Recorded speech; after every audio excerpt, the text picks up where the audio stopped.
রাজধানীর engineers institute মিলনায়তনে ২৪-এর গণ অভ্যুত্থানে শহীদ সাংবাদিকদের পরিবারকে সম্মাননা প্রদান অনুষ্ঠানের আয়োজন করে ন্যাশনাল এডিটর্স কাউন্সিল। অনুষ্ঠানে হারানো স্বজনদের স্মৃতিচারণ করে আবেগ আপ্লুত হয়ে পড়েন শহীদ সাংবাদিকদের পরিবারের সদস্যরা। আমার সন্তান এখনো রাতে ঘুমাতে পারে না, ওদের চিৎকার, ওদের আর্তনাদ যদি আপনারা একটাবারে শুনেন, ও বাবা বাবা এভাবে করে কান্না করে প্রত্যেকটা মুহূর্ত। আমার ছেলে ২৯ বছর বয়সে শহীদ হন।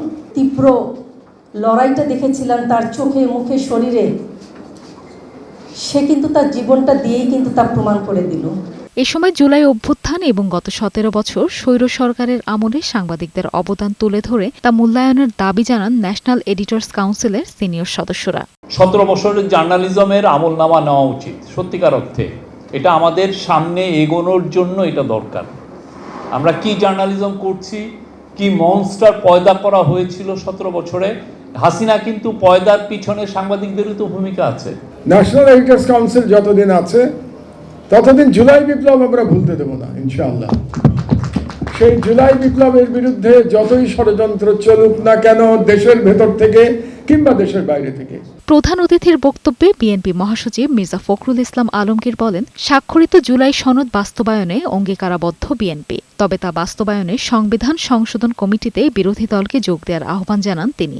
জুলাই সনদ আপনারা বের করুন, যেটা স্বাক্ষরিত সব রাজনৈতিক দলের, যেটা এগ্রিড, সেখানে কিন্তু পরিষ্কার করে বলা আছে যে বিষয়গুলোতে আমরা একমত হতে পারছি না, রাজনৈতিক দলগুলো তারা যদি নির্বাচনের মধ্য দিয়ে রাষ্ট্র পরিচালনার দায়িত্ব যায় তাহলে তাদের ম্যানিফেস্টো অনুযায়ী তারা কাজ করবে। তিনি আরো বলেন, বিগত সরকারের আমলে বিএনপির ৬০ লাখ নেতাকর্মীর নামে মামলা ছিল। ৭১-এর প্রসঙ্গ টেনে বিএনপি মহাসচিব বলেন, ৭১-এ যারা এদেশের দায়িত্ব নিয়েছিল তারা নির্লজ্জভাবে বাংলাদেশের সঙ্গে বিশ্বাসঘাতকতা করেছে। সবকিছু একেবারে নিগেট করে দেওয়া, এখান থেকে বোধহয় বেরিয়ে আসা উচিত, আলোচনার মধ্যে যাওয়া উচিত, আলোচনার মধ্যে দিয়ে কাজ করা উচিত বলে আমি মনে করি।